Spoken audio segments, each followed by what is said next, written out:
Oh, chills. Literal chills. It was number 5. Number 5 killed my brother. Oh my god, I forgot about that part.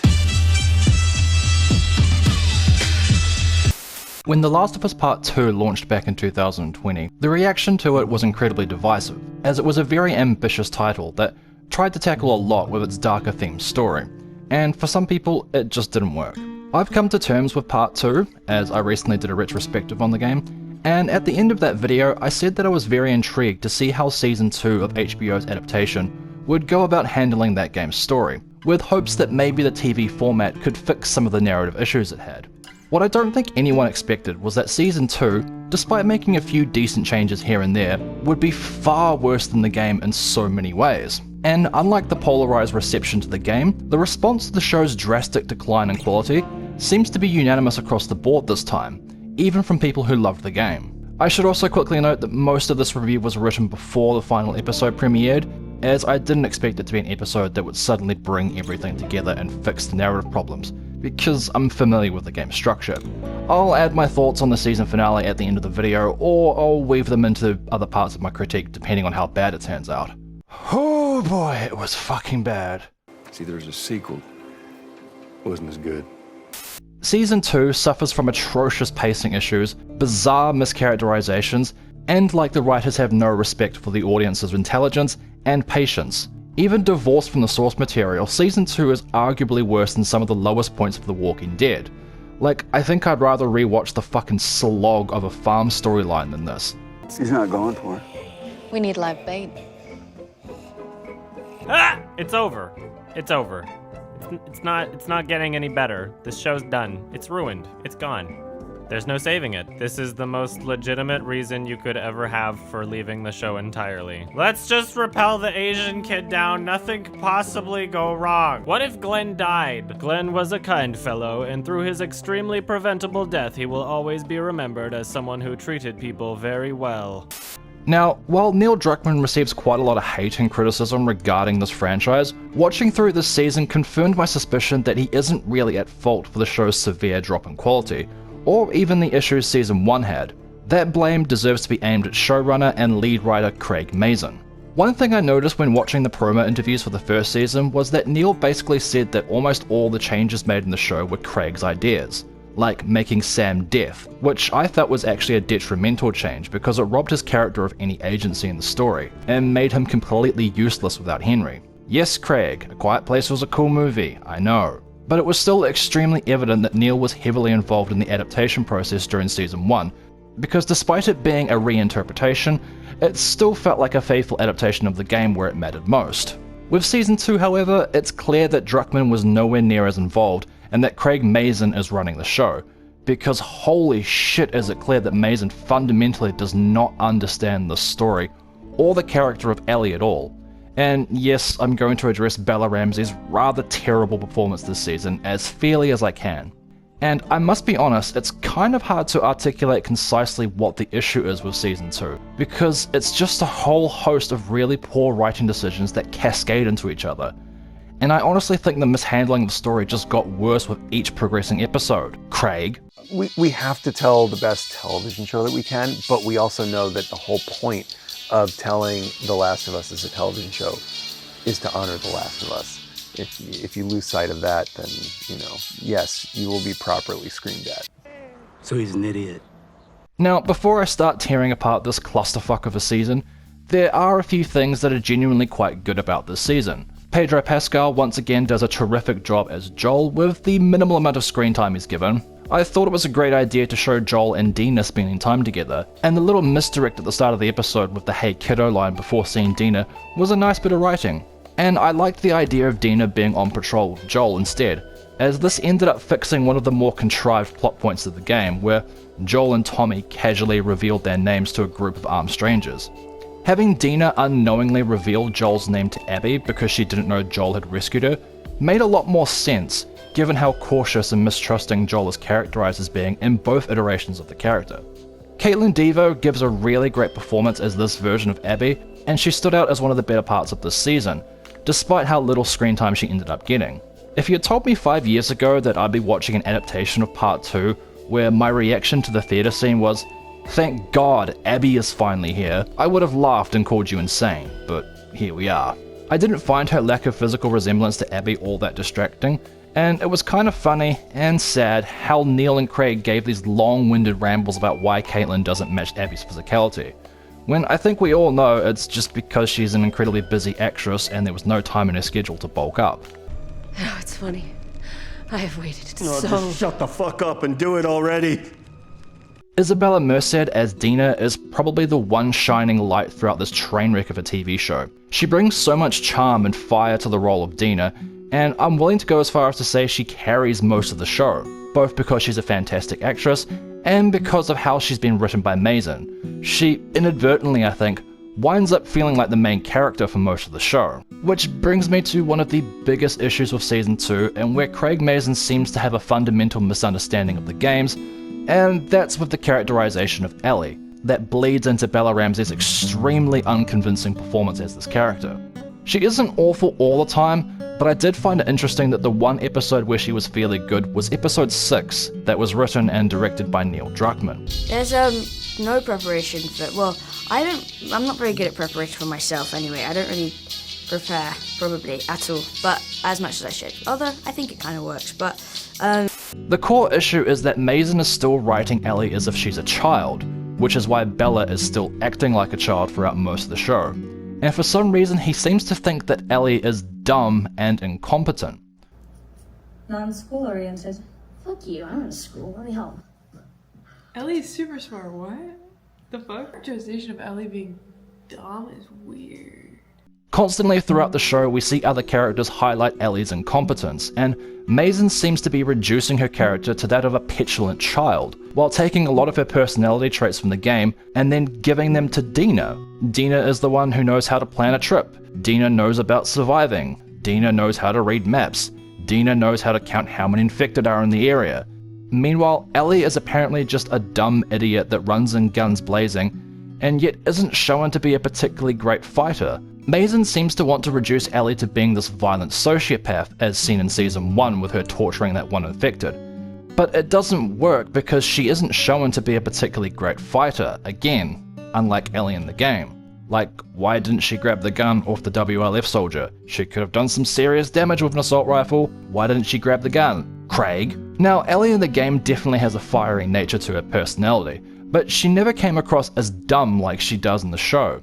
She's shown in the game to be an extremely capable survivor, which is why she works on patrol in Jackson. And while she does willingly put herself in harm's way, it's not until much later in the story where she becomes more reckless about it, which was to highlight how badly her desire for revenge was affecting her judgment. I mean, Dina and Jesse in the game weren't that worried about Ellie venturing off on her own because they knew she was capable, whereas in the show they seem to constantly criticize her capabilities, and she's constantly portrayed as having almost zero survival skills. Look for the devil's gonna find you. And Abby seemingly is not like Ellie, in that Abby is incredibly competent. It then doesn't help that Ellie's characterization and portrayal is frustratingly inconsistent. She spends a lot of the show still acting incredibly aloof, like a child that's on vacation, and the way her relationship with Dina has been mishandled, Ellie feels like she's the happiest she's ever been a lot of the time. Like, why is Dina having to convince Ellie to go through with their mission to hunt down Abby? Craig? What are we supposed to do now? Nothing. I just need to rest for a second. Are you fucking kidding? How long have you known? I was late a few weeks ago. A few weeks? We could have still turned back. I didn't know. I wasn't sure, okay? I didn't want to be a burden. Well, you're a burden now, aren't you? You shouldn't be here. You shouldn't have come. I shouldn't have dragged you here. You're having a fucking baby. What am I doing? Dina, do you want to go back? I'll take you back. You don't need to do this with me. And then even when Ellie is meant to be conveying those darker feelings of vengeance, it just never works because unfortunately, Bella Ramsey just cannot convincingly emote the expressions the script wants her to convey. And if we run into wolves that weren't in Jackson? What does this look supposed to mean, Craig? That, and she just doesn't look intimidating in her physical stature in the same way Ellie in the game does. and the rather bland cinematography isn't doing her any favours. The basement scene in episode 5 just did not work, both because of Bella and the inconsistent characterization of Ellie, who literally moments beforehand was shown to be incompetent in her pursuit of Nora, even being taken out by a chair like a Looney Tunes skit.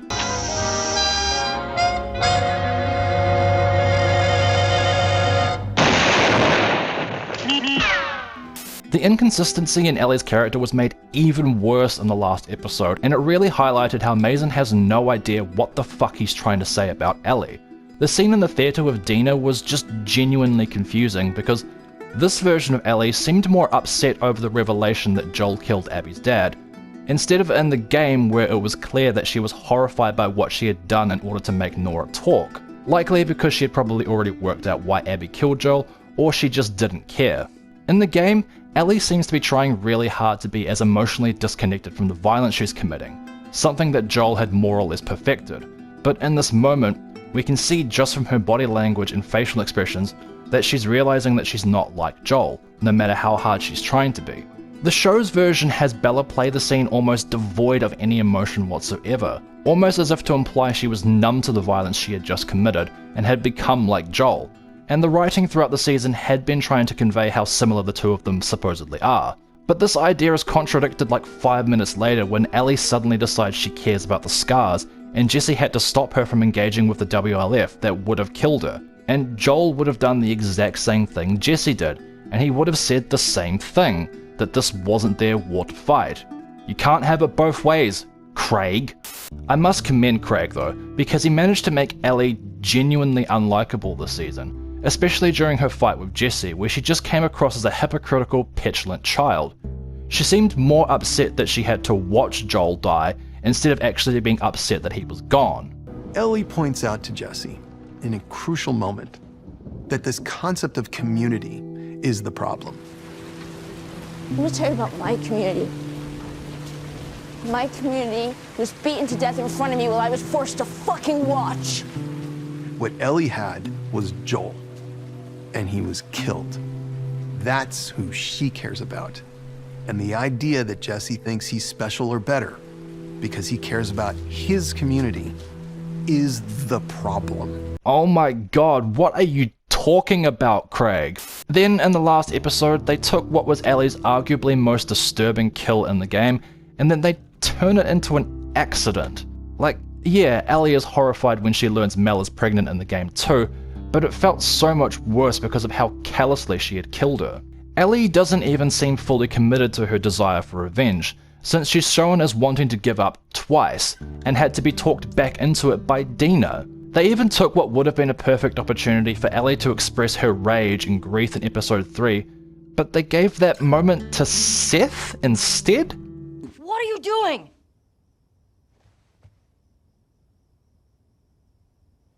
Another glaring issue that Season 2 has is with its structure, pacing, and how they choose when to reveal certain pieces of information to the audience. Now, the game had similar structural and pacing issues too, but it feels like a masterpiece compared to how Craig Mazin has mishandled the story.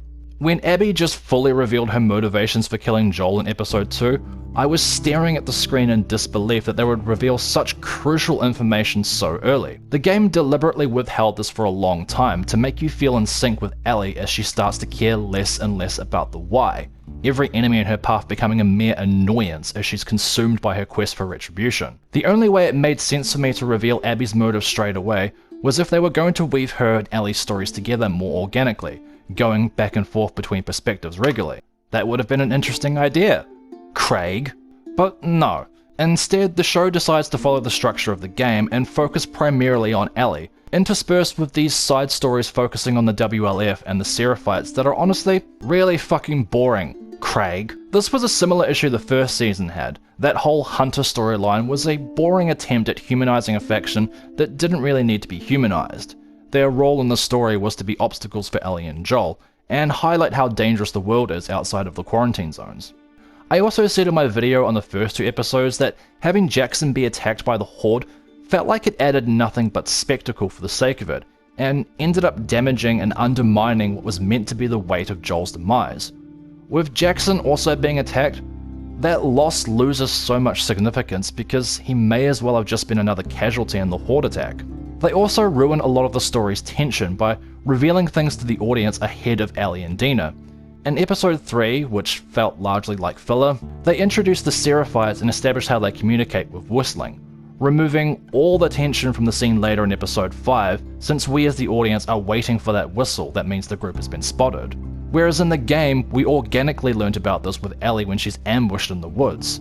And it's not as if the scene where Ellie and Dina discover all those Scar corpses wouldn't have been effective without that intro scene. Hell, I'd argue it would have been even stronger without it because we'd be just as confused as they feel. And the sight of a dead child shouldn't need a backstory to be upsetting. They also ruin all the tension surrounding the WLF by revealing at the end of this episode that they are literally an army, instead of doing it more organically like in the game, where Ellie and Dina are ambushed and they then had to fight their way through the backstreets as a number of patrols began closing in on them. And my god, this show wastes so much time by focusing on these flashbacks of Isaac that make no sense being in Ellie's half of the story. Not to mention I could not take this character seriously because all I could see was the mom from the TED TV show. What the fuck? Oh my god. You guys said you'd understand. That was before we knew how fucked up it was. You've never been to war. Things happen. Not that, no. Why the fuck would you jack off a dog? Whose dog was it? For a show that's already severely limited by its runtime of only 7 episodes, it's baffling that they felt these scenes were in any way necessary, as all they really did was ruin the pacing. Someone on Twitter worked out that Ellie's story in Seattle was condensed down into essentially 90 minutes in the show, when in the game her journey took players the better part of 12 hours to get through. They even added an incredibly out-of-place scene in the finale, where Ellie ends up washing ashore on the Seraphite Island, very conveniently right next to the boat that she fell out of. She's then captured by Scars and is almost killed when they hear the air raid siren, and then they just decide to leave her, and then Ellie just leaves the island and carries on back to the aquarium. That's still something. I'm sorry, I really don't. What are we doing? I know that in earlier versions of the game, Ellie was meant to end up on the Seraphite Island, but this was cut when the scope of the game had to be reduced from 5 days to 3, because originally part 2 was going to be 5 days to symbolize the 5 stages of grief. This is an interesting idea, but it makes no sense and serves no purpose in this TV adaptation that has an even more reduced scope than the game. So originally in the game, something most people don't know, is that we were going to do an entire sequence with Ellie landing on Scar Island. So it was really exciting to get an opportunity to flirt with that again. We just get to see how chilling it is to be surrounded by everybody that's trying to exact violence, including children. I'm sorry, I really don't. What are we doing?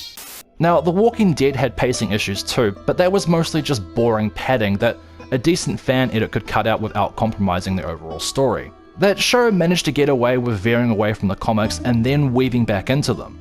The Last of Us Season 2, on the other hand, makes so many fundamental changes to the core story that it's honestly really jarring when it suddenly decides to veer back and try to recreate scenes from the game one-to-one, because almost all of the emotional context of those scenes from the game is missing in the show. Even the one good episode this season suffers from glaring pacing issues and honestly ruins the tragedy of their estrangement and fleeting reconciliation. In the game, Ellie travels all the way back to Salt Lake City Hospital when she's 17, because apparently traveling in the second game wasn't perilous anymore. It's here where she finally confronts Joel about the lie he told regarding the Fireflies, and this leads to their estrangement for the next 2 years. In the show, Ellie and Joel go on her first patrol when she's 19, where they encounter a Jackson resident named Eugene who has just been infected. Despite promising Ellie that they would take him back to Jackson to say goodbye to his wife Gail, the most annoying character in this season, Joel instead coldly follows protocol and executes Eugene. Ellie then spitefully calls out Joel's lie when they get back to Jackson, and this leads to their estrangement, which is only for a few weeks as far as I could tell. They then cram together Ellie confronting Joel about the lie and the porch scene from the end of the game into one scene, and it just doesn't work, because there isn't that much needed time between Ellie learning the truth and then finally being open to forgiving Joel. It doesn't even end with their heartbreaking goodbyes to each other. Okay.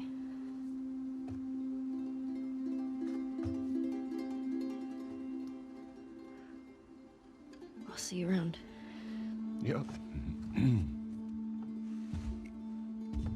I did like one new thing that was added, and that was a callback to a flashback at the start of the episode, where Joel's father laments about his failings as a father, and then Joel says the exact same thing to Ellie.